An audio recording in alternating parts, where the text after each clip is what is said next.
Hello artists, today we are drawing a Laurel Burch cat.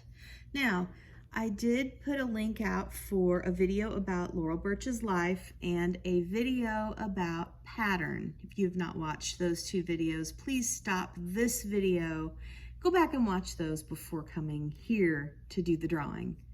Okay, so what you're gonna need today is a piece of paper and something to draw with.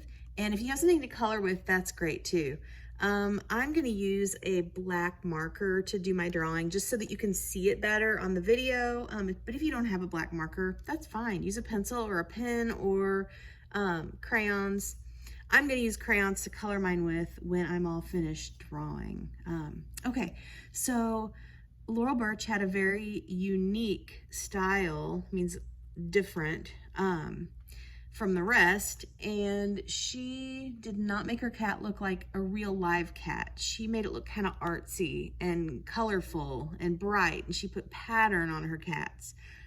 So those are things we have to think about when we're drawing. The first thing I'm going to do is divide my paper in half. I'm just going to fold it very quickly, give it a little fold line, just so I know where the top and the bottom of my paper is, because I'm going to fill the top paper with the head of the cat. So you can draw this with me. I'm gonna start by drawing a nice big U shape in the top half of my paper. Then I'm gonna draw the ears, one on each side, which the ears are just little points like that. And then I'm gonna connect them with kind of a curved line. Then I can draw the nose, which is sort of in the center here. And the nose is just gonna be a curved upside down triangle. We're curving those edges because if I made the edges really sharp, it might look like a bird beak. So I had to curve the edges of my triangle. Okay, and then I'm gonna draw the snout like that.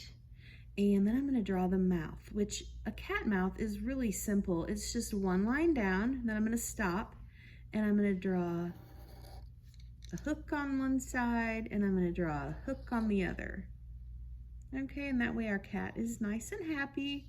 And Laurel Burch liked to make the eyes of her cat very, very big. So I'm going to start way over here at that snout area, and I'm going to draw a long curved arch. And then I'm going to do another curve at the bottom to make it kind of a football shape. And then I can put two lines that come down. That's gonna be the colored part of the eye, the iris that's called. And then I'm gonna just put a little slit in the middle, and that's gonna be the pupil. In fact, that would be black. I could just go ahead and color that in, I guess. And then over on the other side, I'm gonna try to make the same shape. Now, if I don't, it's really not that important, but I'm gonna try anyway. Okay, close enough. So, I'm going to draw the iris and the pupil. I'll go ahead and color in the pupil. And there is the head of our cat.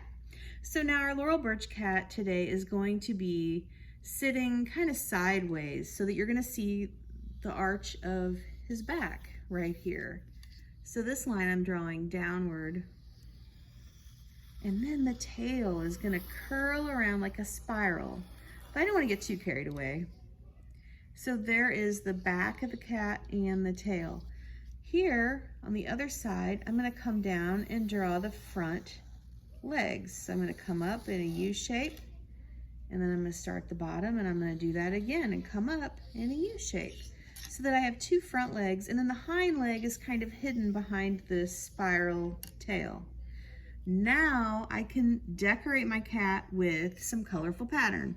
So we know that a pattern is when we repeat a design over and over. So, you know, Laurel Burch put polka dots on her cats, or flowers, or stripes, or zigzags, all kinds of stuff that she just repeated over and over, and it became a pattern. So like if I decided to do flowers on my cat,